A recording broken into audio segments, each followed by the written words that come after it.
Okay, here we are in week 2 of our improv quilt. I'm really excited about this quilt and just to see where you guys are coming from with it.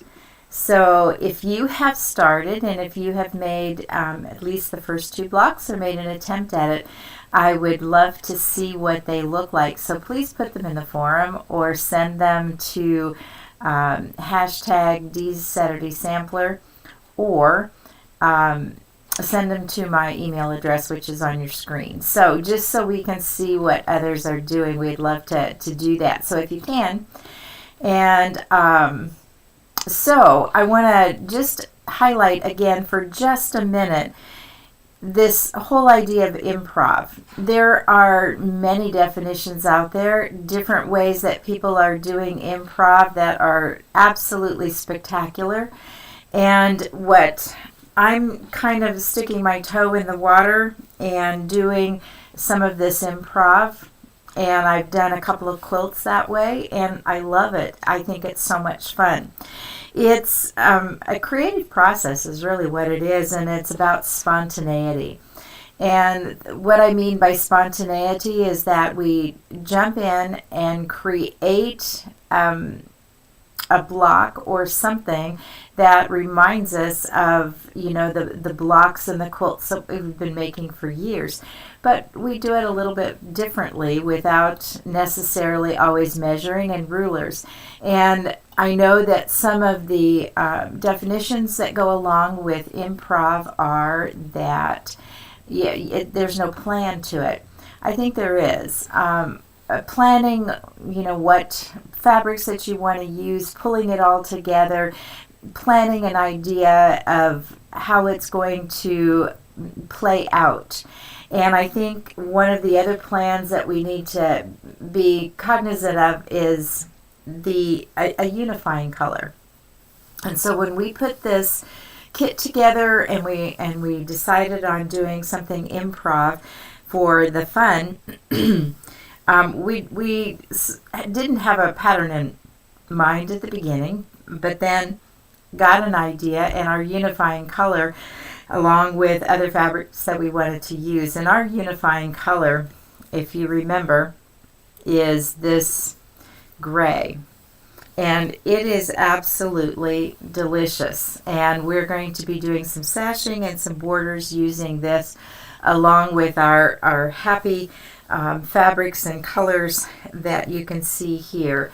And, the other plan is, we've got cool colors and we've got warm colors, and all together they make for a beautiful quilt.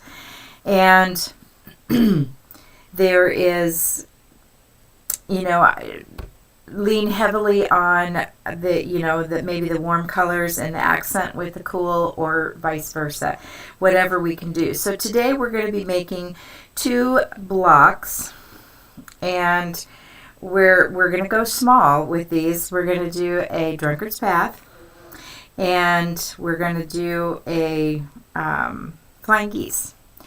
This is a very pointy one, but it's really made as you would a flying geese. So these are the 2 that we're going to work at today. And I played around this week with, let me put those up there for just a moment. I played around a little bit this week with really ugly fabrics, and I will have to say these are extremely ugly together in a way. But they were about 4-inch squares, somewhere in that vicinity. So I played around with them. So we'll be making 4 drunkard's paths and doing a circle, or somewhat of a circle, in the center of this using our fabrics. Here I played around with another one. This was my first one. It's it got kind of funky and kind of crazy. But that's part of, I think, the plan with that. And then the other flying geese will make this block, and all of them end up to be 4.5 unfinished, 4-inch finished blocks. So again, fabrics really don't belong together, but we're going to make them work. And one of the things that I want to talk about first of all is that even though there's no seam allowances there, we don't measure necessarily perfectly with all of this, and there's that spontaneity in the whole improv idea. There are some things that kind of get important, or maybe not. Because this one, if I were to measure and cut that off, I wouldn't have a point anymore. So if a point is important to you to have, it kind of was for me, because I still, like things to, even though it's improv and there is no seam allowances and all that kind of stuff, I, for some reason, still wanted the points. So I need to sew this differently if I want points. I can't just slap it on the side, because if I brought this down to 2.5, I would lose my point. And sometimes that's okay. It really is. But the day that I was doing that, it wasn't for me. So there you go. Let's start. I cut everything just to make it easy today. For us to work with. I cut everything at about 4 inches, so that I could, it would be easy for you to remember what the size of everything was. So I just, for both blocks, I just cut somewhat of a 4-inch square, and as you can see, I really didn't measure. I had pieces of these fabrics and I just went for it and cut. So let me go to the chat box for just a minute. And good morning, everyone. It's so good to have people here from absolutely anywhere. And sunny Southern California. I went to San Diego for Easter with my daughter, and it was lovely. We had rain on Easter though, and then came back to 6 inches of snow the other day, and it's, as I look out the window to my left, there's a whole lot of snow. So anyway, I don't see any questions at this point. Please put in any questions that you have, and any picture, any thoughts that you have on this whole improvisational quilting. So I want to create a flying geese. So I'm simply going to cut this, and and so now I have the 3 pieces, and just move those out of the way, and let's go with the other piece. And I'm gonna kind of do the same thing. And basically what now I can switch out, this one, for this one, and basically I'm going to sew them together. If, I can get 2 out of this, but the other thing that I can do is mix and match all of these if I wanted to, and so that I have, different blocks and stuff, and that's kind of what I had planned on and wanted to do. So I'm going to lay, these aside and just go ahead and cut. And instead of having, 4 in here the same, I might decide to do something, a little bit different. Have 4 different ones.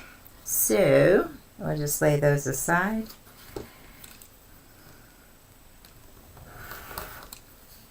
And if you have any questions or any thoughts as I'm doing this, please feel free to put that into, and you could cut more than, one of these at a time for sure. If you wanted them, to be exactly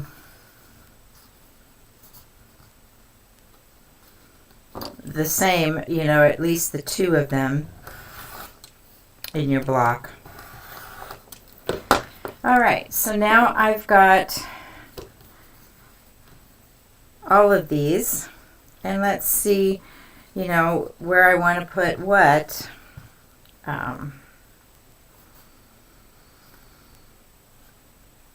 You know, I like this. Let me move this out of the way. I like these two, and I like it with this right here. I think that's lovely, and it shows up really well in there. So I think I'm going to go ahead and sew that together. And when we are putting this together, you want that point, you know, still the things that we know from, you know, our regular quilting is that, you know, we do need seam allowance. These don't fit quite, here, let me go back to the other. These don't quite fit together because they weren't cut at the same, and so seam allowance is there, but it also is not necessarily there with the whole idea of improv. So let's go ahead and get adjusted here.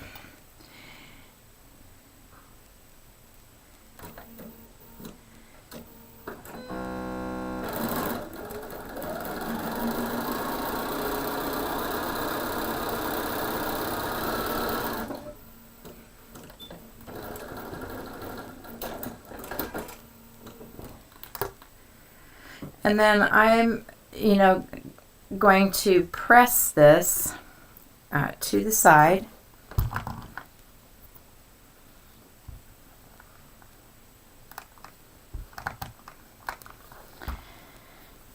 And now I can put the other side on. And, you know, when this comes back, if I want to keep my point, I want to take, I'm sorry, I was out of camera. If I want to keep my point, I need to bring this side, you know, up. And I look at it as, you know, kind of equal on both sides from, you know, the top of the, of where the block's going to go. So, you know, in that sense, yeah, there's spontaneity, but there's still that little bit of planning that that has to go in, you know, just the basics of quilting, so that your blocks do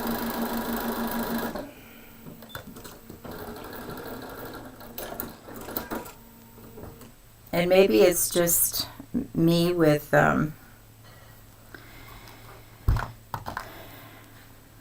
you know, having things being a little bit more correct on that. So now I have this, and to get a 4-inch block, I am going to need to cut this down to 2.5 so that I can sew the 2.5 and 2.5 together, and I will end up, you know, with my 4-inch block. So it finishes at 2 inches on each side. All right.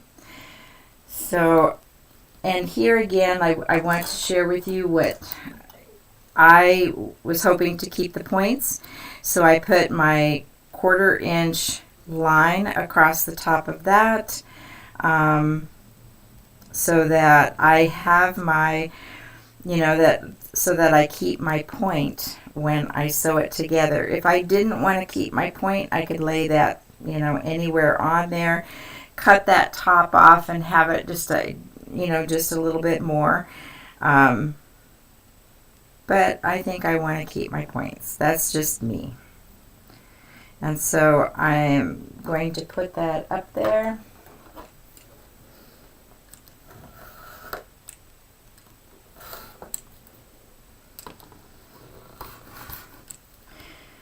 And here is where I love these Quilter Select rulers. I can just spin that and I don't lose where it was placed on there. All right.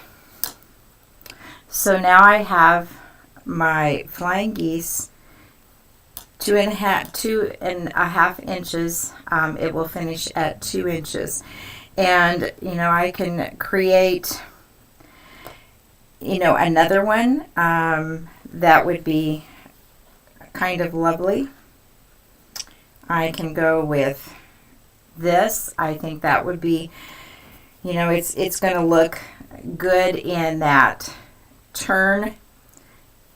And again, when I fold these over, the first one, I want to make sure that I have left enough up there so that if I choose to keep my 1/4 inch, I have it. If I don't, then I can, let's go back to the machine. I'll sew one more of these and then we'll move on to the next block.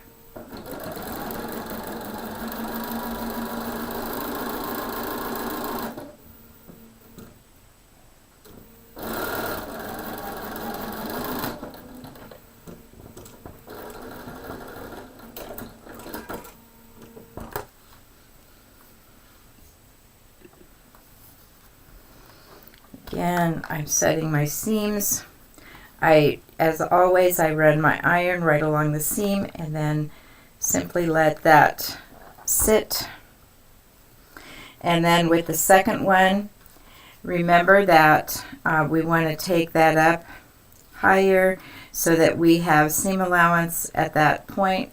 I'll put it on there as well as it fits, and then we'll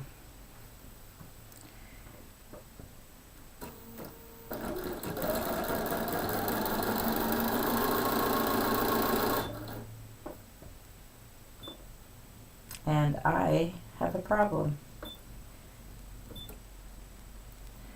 Okay.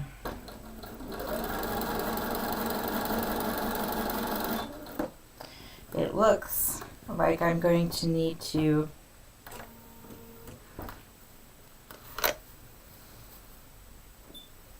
check my bobbin here. It's telling me that I have a bobbin issue.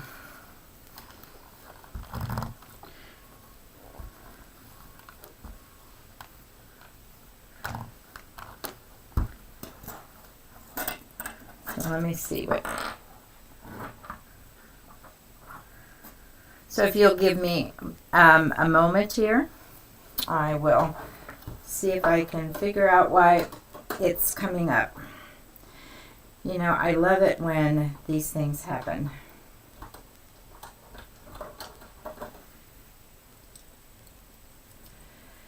Okay.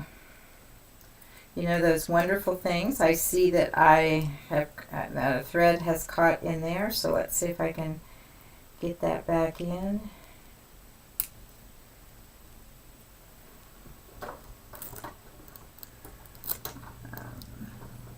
Using my tweezers to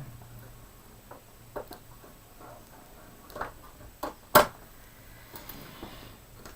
me see if that has solved the issue. I think I did. Okay, good. All right, so now we have our second block here. Thank you for being patient with that. So I want to try to keep most of my point.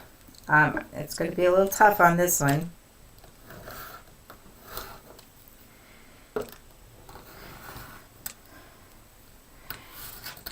Flip that around. And if you have not used these Quilter Select rulers and seen, the beauty of how well they allow you to turn and cut and stick to your fabric. So that's my top, it could be my top row. I'll probably mix it up with some other, colors of fabric and stuff. But I think that's going to look fun and creative in there. Let me just double check if you have any questions at this point. I agree, the diamond fabric is kind of amazing with that.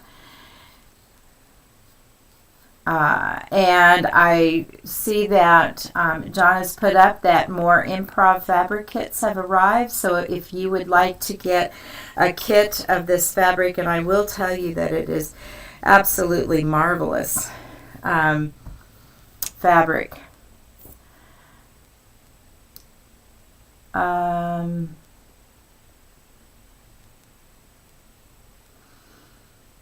Okay.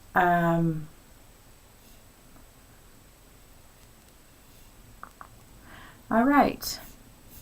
So if, again, any questions, I do not know what the diamond fabric is at this point. I don't know if I have a, I know that it was in the kit, and there is no salvage on this particular piece that I got, so I cannot tell you that. So you would need to send a question, or I can look it up for next time. All right, so I decided that if I did cool for the flying geese, that I would do for the Drunkard's Path, that I would go with the warm colors. And so again, a Drunkard's Path, we have that little bit of an arch in there. So let's just take these two for right now. And as you know, a Drunkard Path usually has a template that you cut around, and the template includes the 1/4 inch seam allowance. We're not going to have that 1/4 inch seam allowance, and so that will affect how that sews in, so thus the 4 inches, to give us plenty of room to work with in this block. So I am simply going to be rather brave, and it depends on, let me go back. This one I cut a smaller space out of it, and then on the second one, just so that you would see the center fabrics a little bit more, I cut it a little bit deeper in. So it depends on where you cut it, and and it's kind of interesting to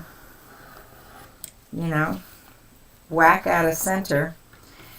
And then I'll do the same thing with this piece.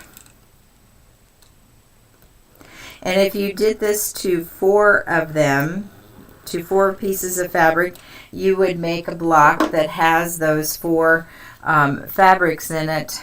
As you can see, I put them with different fabrics and sew them together, but there are 4 very ugly fabrics together in that particular block. So I think I want this. I kind of like them both, but I think I'm gonna go with this one. And I haven't decided if I'm gonna go with 4 or each of the 4 different. And I just looked up at Linda has said that her piece has a selvage that says Art Gallery, feel the difference. So it's probably an Art Gallery fabric. And then on Judith, incapable of the hand cutting a straight line, it always ends up bowing. You know what? With improv, that works. And does that negate the improvisational aspect? I don't think so.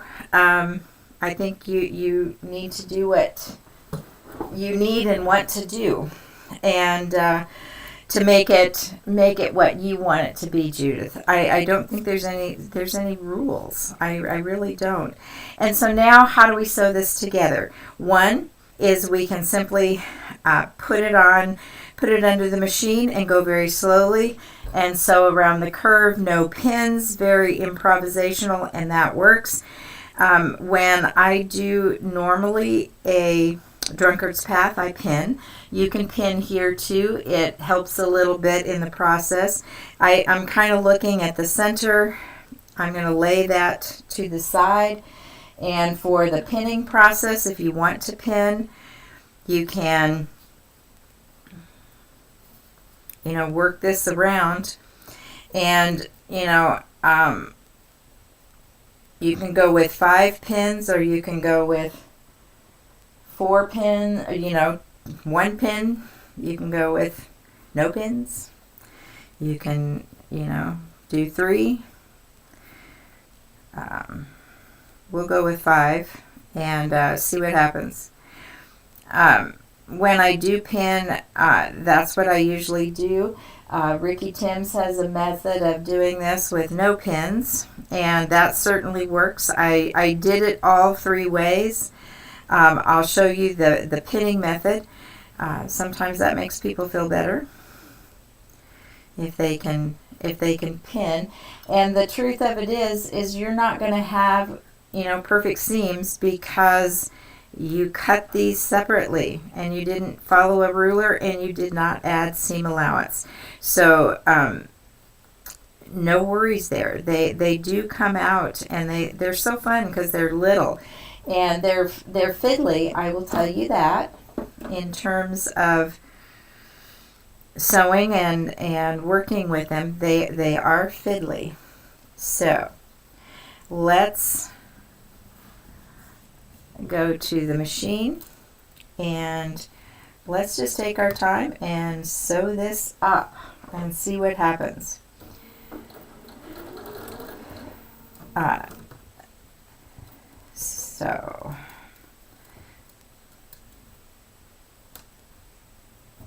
And I'm probably being more fiddly than I need to be here.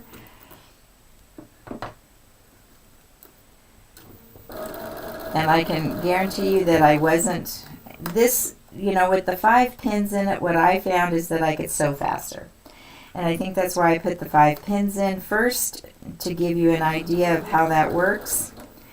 And, but I'll also show you no pins at all. At least my version of it. I don't,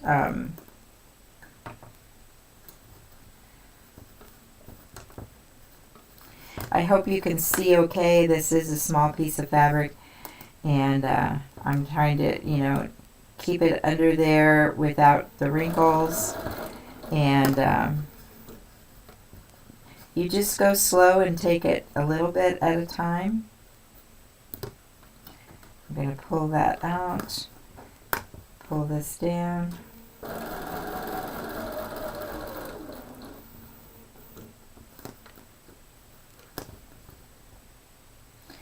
And I think the key, with this, with or without pins, is to go slow.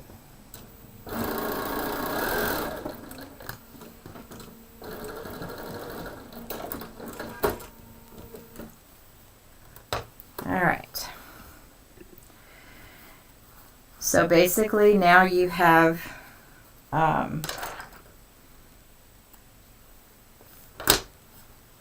your drunkard's path, and as you can see, I went slow, and I actually made it without any wrinkles with the pins. And now is in terms of pressing it, I'm just going to go around that that seam again. And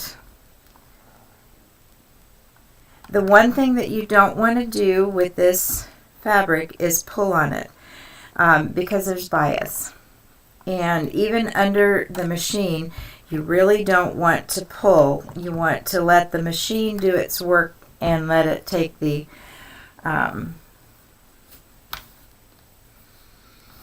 fabric under there. So I'm going to get my 2.5 inch ruler again, and now I want to leave seam allowance, at least 1/4 inch or more. And so how much do I want over here? How much of that do I want to show? So I'm kind of playing with how much of each and where on this block do I want to, to put my ruler. And I think I'm going to go with this. And as you can see, I have leftovers, and I'm not going to throw those leftovers away, because some of the blocks that we have coming up, we'll use smaller pieces, and so I'm gonna hang on to these pieces so that I can use them.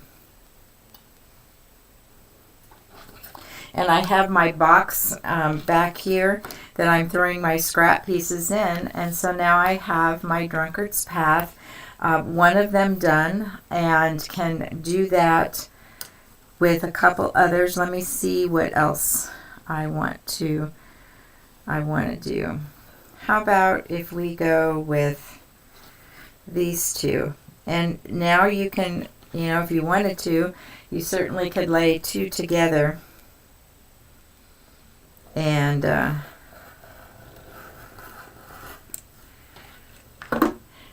I made kind of a tight curve there, so we'll see what happens. And now, do I want the white on the outside and the flower on the inside? I think I'm going to go with this on this one. We'll see what happens. All right. And now let's go under the machine and let's try this one without any pins. And I think you find, what more or less works for you. Okay?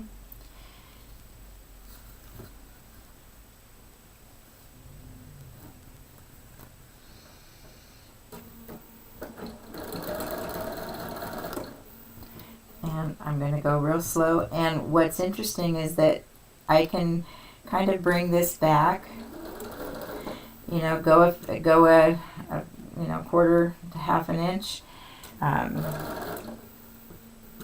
Make sure that that is out of the way on the bottom. And just keep moving it. This one probably takes less time without it. We'll see if it comes out as well for me today. For me, this one is a kind of a hit and miss, a little bit.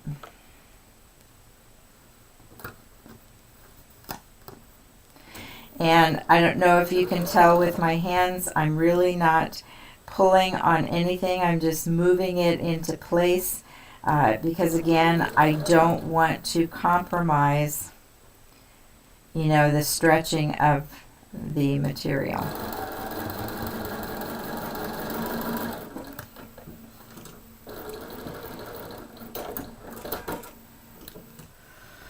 All right, let's go back. That one kind of got a little wonky. I think it was where I started from. But let's see how it looks. Yeah, I think I've got a little, my curve was a little bit tight in there.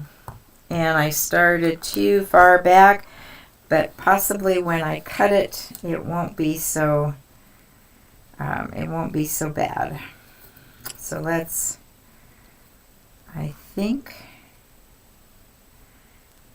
cut it down and see what happens.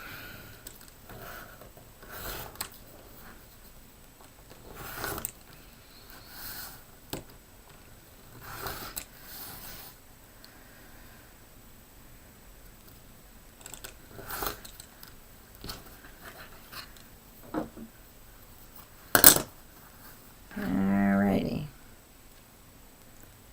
So now we've got two of them in there, and it might work. It's got a little bit of a bubble there, but I can go in and snip the back side, and this scissors doesn't have a good, and loosen that up, and I think I'll be just fine in there. So let me go back and double check, and if there are any questions. The screen has frozen. Kathy, Dawn, I did try the acorn glue, and it does work. It takes a little bit more for it to dry, and you need to touch it with the iron with that. But yes, it does. The acorn glue is another possibility for that, and so maybe we'll put up a link for that.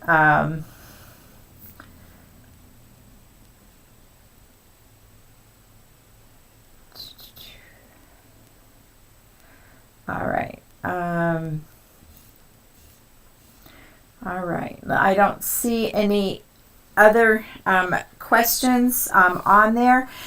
Give it a shot. And again, if you are doing some of these blocks and quilts, and you can do this differently, you can certainly just have this in the quilt alone and make it the full 4 inches, and it's a little bit less fiddly to sew with, and you know, that would be perfectly fine. We're looking to 4-inch blocks because we're going to do a grid for the final, and that was part of that planning in there. So next week we've got a little bit more straight lines again. I wanted to throw this in because we're going to work with more curves as, you know, the weeks go by and we get more going on that. So I really appreciate you showing up, and I do want to see your improv blocks as you get them made, as you're working on them. So again, send them to the forum, send them to hashtag DSaturdaySampler, or send them to my email address, and I'll share them with everyone on the screen, because that's fun too, to see what you're doing. If you didn't use the kit fabrics, what fabrics are you using? And if you did use the kit, what combinations are you putting together? Because every one of our quilts is going to look very different as we go through this. And so take what you learned today, put it in, create your blocks as you want them to look. And feel free to do that, because with it's a creative process with no plan in mind necessarily, and I'm kind of doing some planning so that I can teach you different blocks. But no seam allowances, no rulers, unless you want to. As you can see, the final product, so I can get a 4-inch square. We have to kind of use rulers a little bit on that. So there's some planning involved, but also no planning. So we'll see you next week, and have a great one.